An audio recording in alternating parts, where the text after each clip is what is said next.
of racial capital. You look at black and brown communities in this country, I don't have to talk to you about the conditions that those communities are in. So no, there's not a model that's achieved decolonization. There have been attempts, and we can see when the state has targeted them through COINTELPRO and a whole host of other means that have undermined and destroyed them. And that's part of the ruling paradigm of terrorism, is to undermine. That's why Assad is now a terrorist, right? And those today who are arguing for prison abolition, ends to police brutality, right? Imperial war and militarism. Essentially what the US government has done is a chin check to these black and brown communities who aren't Muslim and said, you're terrorists. So this has become the kind of ruling paradigm, and as a result, it's about challenging these attempts. People are trying to do it. Right? And there's examples, like I mentioned, with a whole host of black activists left who are in solidarity with not only anti-imperialist struggles around the world, South America, but also with the Palestinians. Okay? METCHA, the National Board of METCHA, is creating a solidarity program with the SJPs. At the national level, they're creating solidarity with the SJPs, right? That's happening. On my campus at UCI, we were the first UCI campus to pass BDS, right?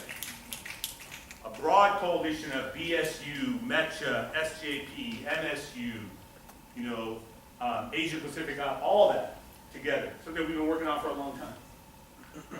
So these models are happening, and I think that's the power of kind of Malcolm, black liberation struggles, in terms of like how they sought to connect themselves, not just within the US, but beyond the United States, drawing the connection between these struggles. That's the beginning. Like I said, we should care about Palestine, but we should also care about indigenous rights and the inheritors of indigeneity and the descendants of indigeneity, that is to say, Latinos. Those are indigenous folk. They're not just the people who come clean up after we're done in this room, right? And if we care about, this is what I'm saying, this is why Angela sees the Palestinians as a black issue. She understands the connection. She understands the connections, right? And I think this is part of what's taking shape, And so there's a lot of things to point to, but there isn't that one model that achieved it. You know what I mean? There isn't that one model that achieved it, all right? Or does anybody else have any questions or comments or thoughts? Go ahead. Mary. You talk about the good Muslim, bad Muslim, this plays out a lot of Muslims are picking up on in terms of pointing fingers I'm not the terrorist, the terrorist is overseas. Right. And how that's kind of a racist language in itself. Right. So the good Muslim, bad Muslim paradigm, right? I mean, this is what came out of kind of the tensions between civil rights and then black power. So whenever anybody says Malcolm or the Panthers were civil rights, correct them. They weren't.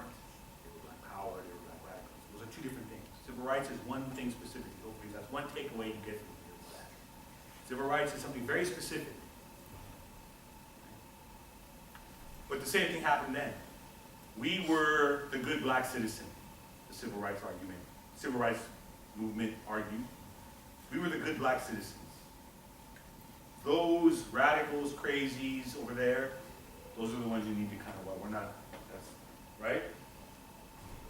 And you can see that logic today with the good Muslim, bad Muslim. And again, it comes back to my man's question back here about the assumption of this kind of politics and why it takes place, right? Again, based on the kinds of attacks Muslims are facing, every day, walking in the street.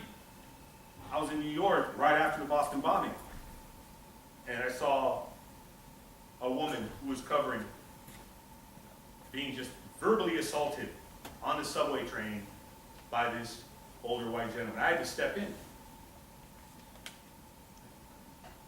So just on the daily, let alone systemically, right, in the ways in which that assault is deportations, detentions, the threat of it, right? So again, we understand where this is coming from, but we have to think beyond this kind of binary of good Muslim, bad Muslim. One, what is a bad Muslim? What does that mean? Who defines it?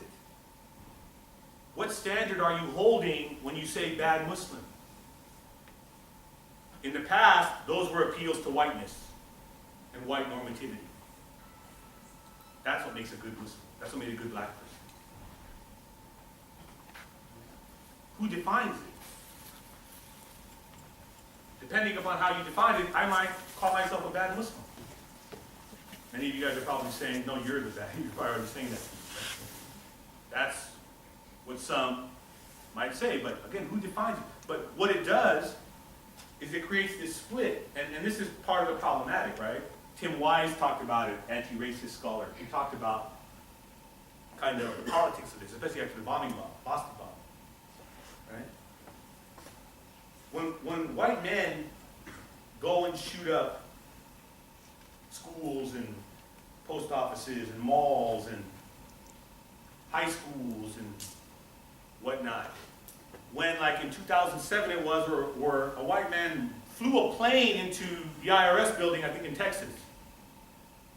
Flew a plane into an IRS building in protest. Right? It's explained as, oh, there's something unstable about this guy. Something wrong with him. We need to get into mental health issues. He's a deviant individual. Apart from the rest of white society, he's an individual who has problems. They might call him a terrorist. They might. I'll talk about that label in a second. But for the most part, he's individualized. This is what white supremacy, how it operates. It sees whiteness and white people as individuals. It doesn't see non-whites as individuals. We're lumped in as groups. So the moment a person of color does something, it's kind of indicative of the group. Right? It's indicative of the group. And so, if you think about how that logic works, then when we buy into the good Muslim, bad Muslim, but if we say, hey, we as Muslims, don't judge us by those few bad apples. Those are just extremists who hijacked the religion, who've done. When we assume that logic, based on how white supremacy works, it's not, how's it going to get those few bad apples if we assume that logic? It's still going to target every single one of you to find those few bad apples. So you're not addressing the problem. You're dealing with the symptom. In order to find those few bad apples, it's got to go through the whole barrel. It's got to profile everybody to find that one bad apple you claim exists. Right? So you haven't addressed the problem. All you've done is reinvigorated the very thing you think you're challenging.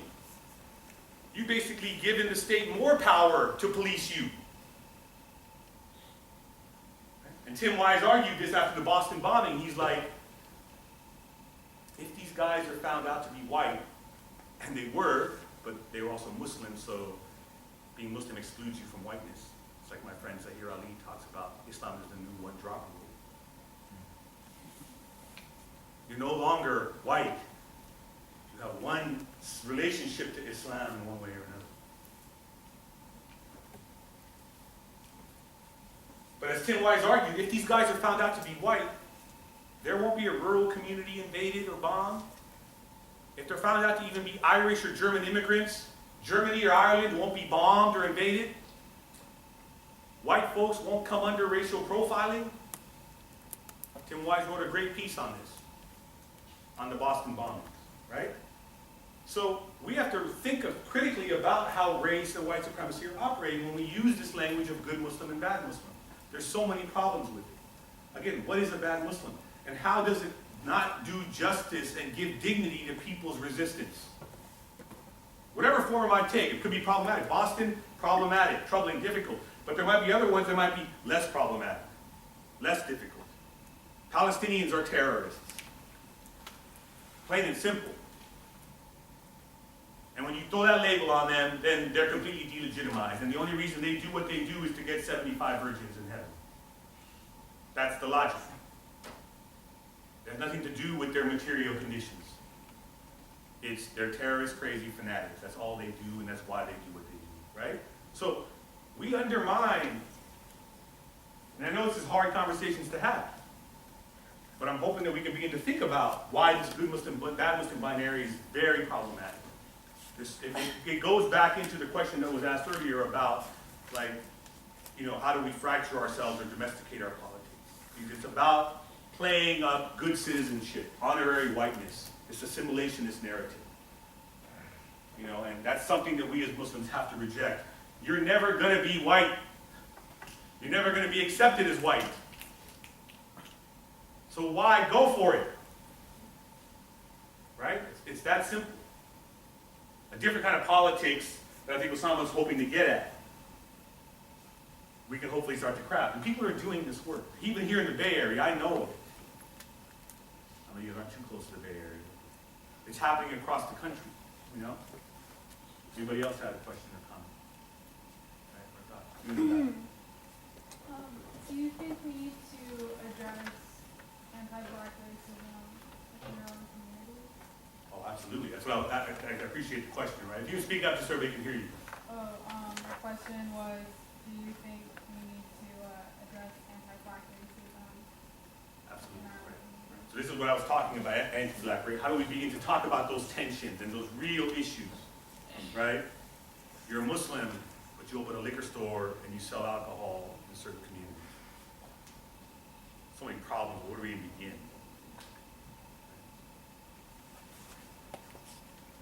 Where do you begin with that question?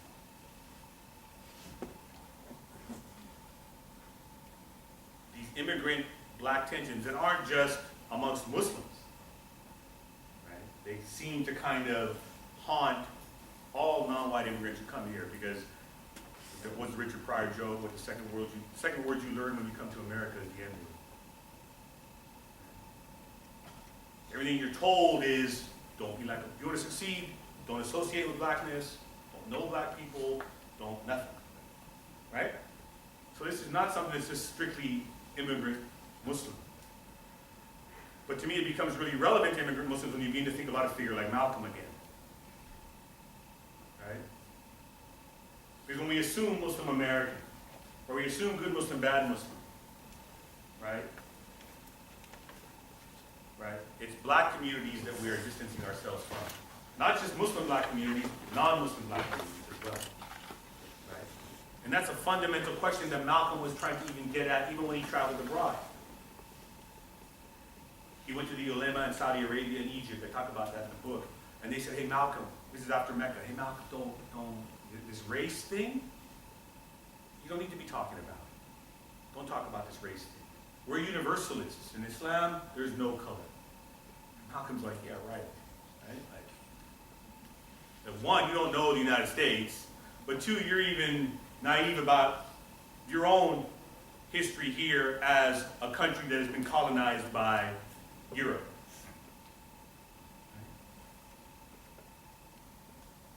And you can begin, as Malcolm started to argue, he said that it's the duty of Muslims to talk about racial justice.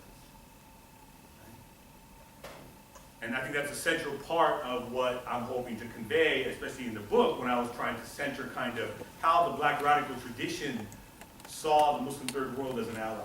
But as I also point out in the epilogue, it's a two-way street, right?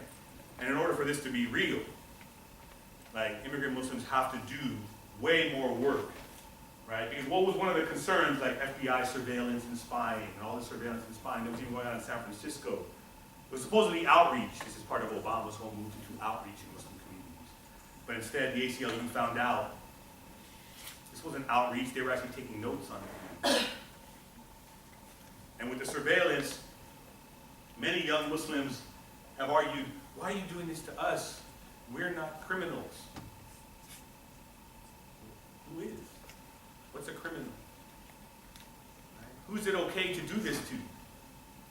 Right? And again, in the United States, criminality is associated with blackness, and it's assumed that we have a certain image in our head of who and what a criminal is.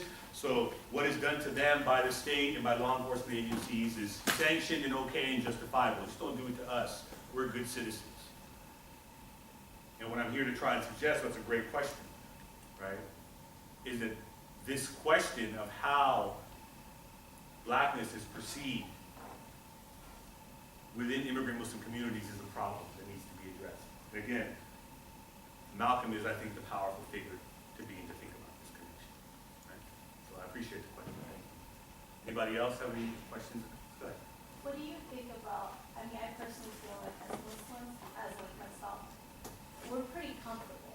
You know, finally we're doing well, unless you personally face discrimination. I'm from the Bay Area, like I barely, So how do we deal with that? Like, how do we get out of our company? We haven't faced what the Japanese have faced or what the blacks in America have faced. I feel like this racism, discrimination is more subtle, it's more sophisticated.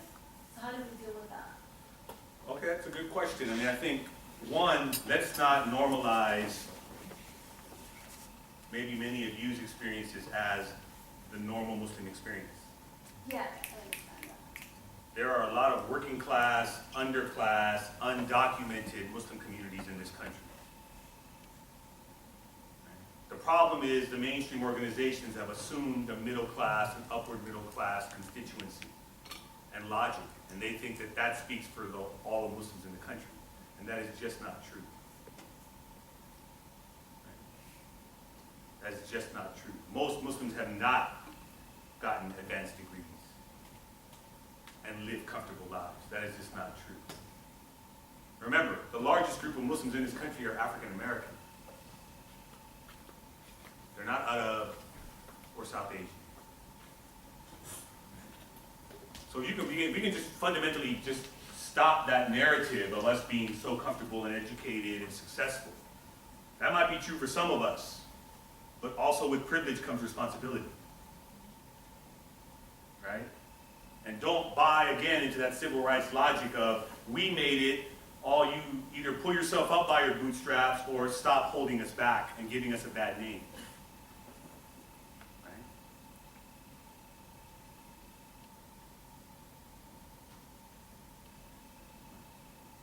Any other questions? Go ahead.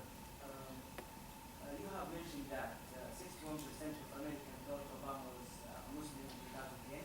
That he was or that he might be. Yeah. Right. Isn't this considered as, a positive thing with that fact that he was re-elected in 2012? Right, well, yeah, by 2012, the logic, the fear of it kind of wore off, So, for sure. yeah, I mean, it's very positive.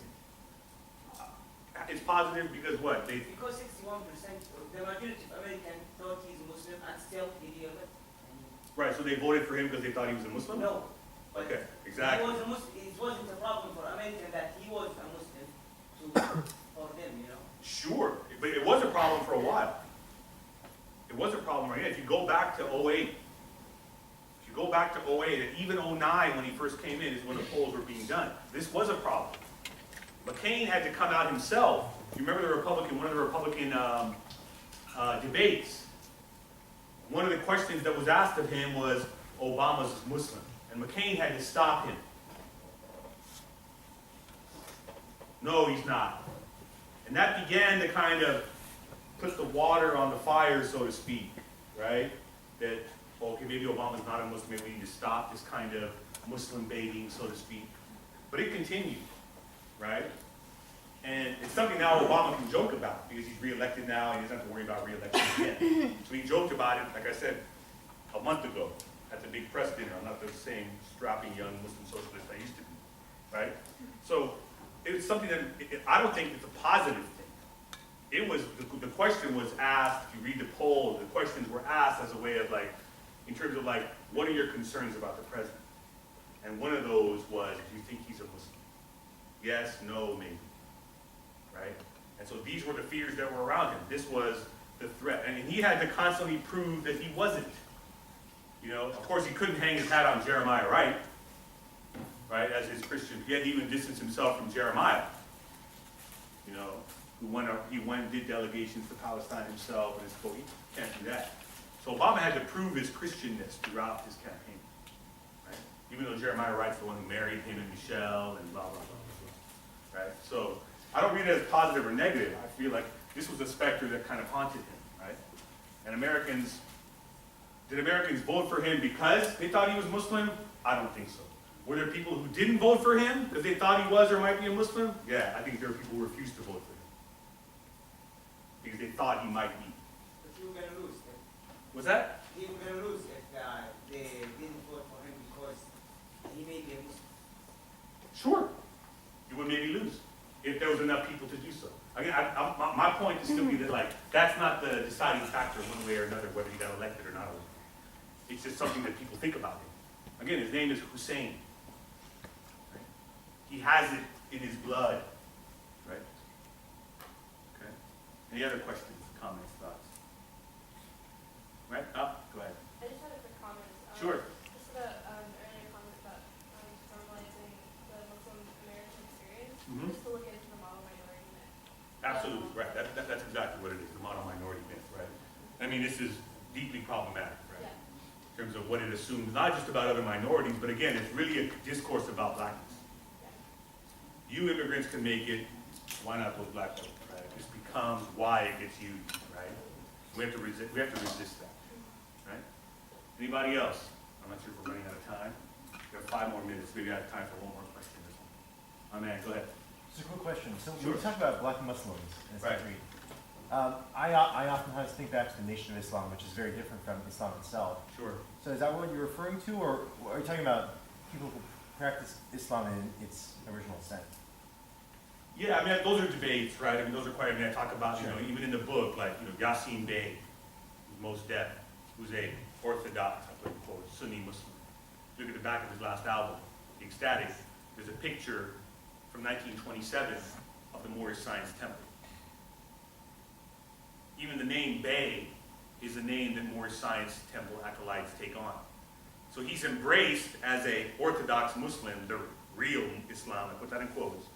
He's embraced that, and he understands the fluidity of black identities within Islam and that tradition, right? And if you understand, again, for many of us who might be naysayers here, you have to understand what the Nation of Islam accomplished in this country in very basic ways, not just legally in terms of like, you know, as small as it might be, for people who worked in public office, for postal service workers to have a beard if you were a Muslim, to be able to not work on a Friday, right? These are all kind of gains, for example, if you want to call them that the Nation of Islam brought in based on their presence here prior to so-called true Muslims coming, right? So there's a history that is much more complex than just they're not real Muslims, right? But when I say black Muslims, of course, historically that's referred to the nation. Initially, Malcolm, after he left the nation, rejected that term. And even while he was in the nation, they were like, we're not black Muslims, we're Muslims. That was kind of their way of authenticating themselves, even when he was in the nation. So that name had a complex history, whether they're black Muslims or just Muslims, right? Over time now, I think it's become more acceptable to just refer to so-called Orthodox Muslim communities who are black as black Muslims. It doesn't have that same baggage, so to speak, you know? So yeah, so I'm referring kind of to both, if you will, right? Okay? Is there one more shorter question maybe?